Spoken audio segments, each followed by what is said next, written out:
नमस्कार, मैं श्वेता और आप देख रहे हैं news for nation. RJD supremo Lalu Prasad Yadav जाति की राजनीति करने में काफी ज्यादा माहिर है। लालू शासनकाल में अगर बिहार में सबसे ज्यादा कुछ हुआ है तो जाति की राजनीति हुई है।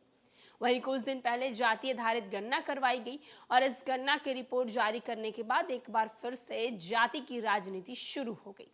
वहीं दूसरी तरफ अब राजद सुप्रीमो लालू प्रसाद यादव को मात देने के लिए बीजेपी ने ही उनके ही फैक्टर को पकड़ लिया है और अब नई चाल चलने की तैयारी कर रहे हैं। गठबंधन से जदयू के जाने के बाद सबका साथ, सबका विकास, सबका विश्वास के नारों के साथ बीजेपी के निशाने पर एमवाई समीकरण कर रहा है। करीब 3 दशक से आरजेडी सुप्रीमो लालू प्रसाद के एमवाई समीकरण में वाई समीकरण यानी यादव का रुख भाजपा की तरफ मोड़ने को लेकर अक्सर नए नए प्रयोग किए जाते हैं। अभी भी एक बड़ी आबादी राजद की थाती रही है और इस बार भाजपा के एक नए प्रयोग से यादव जातियों के मतों का रुख मोड़ने में लगी है।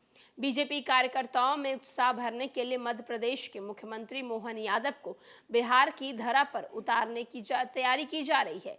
ये कितना कारगर होगा, ये लोकसभा चुनाव के परिणाम आने के बाद ही पता चलेगा।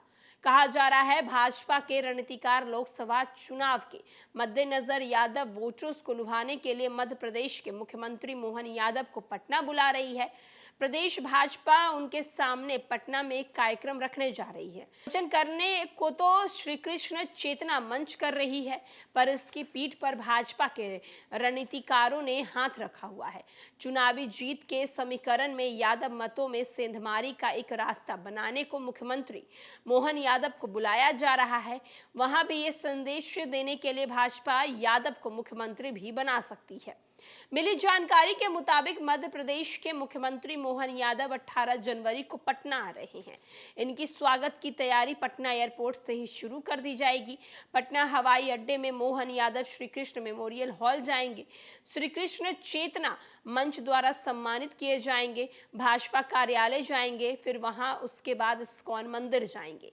यादव मतों में सेंधमारी के लिए वो अन्य राज्यों से आए भरकम नेता शरद यादव, भूपेंद्र यादव और एमपी के सीएम मोहन यादव कितना प्रभाव डालेंगे, ये तो आने वाले समय में ही पता चलेगा।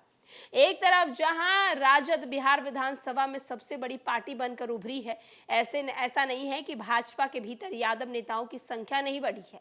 भाजपा की टिकट से कोई भाजपा नेता, सांसद, विधायक और मंत्री भी बने हैं, पर भाजपा के साथ त्रासदी यही रही है कि भाजपा के यादव उम्मीदवार को कमोबेशन यादव के मत मिलते रहे हैं। बीजेपी के अन्य जाति के उम्मीदवारों की जहां बात आती है तो अधिकांश यादव के मत राजद को ही मिलते हैं।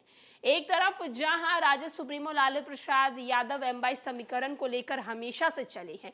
अगर यादव वोट बैंक की बात होती है तो सबसे पहले आरजेडी ही मुंह पे आता है, क्योंकि यादव की जो वोट बैंक है वो किसी न किसी को देना चाहे न चाहे आरजेडी के पास उनका वोट बैंक जाना ही जाना है।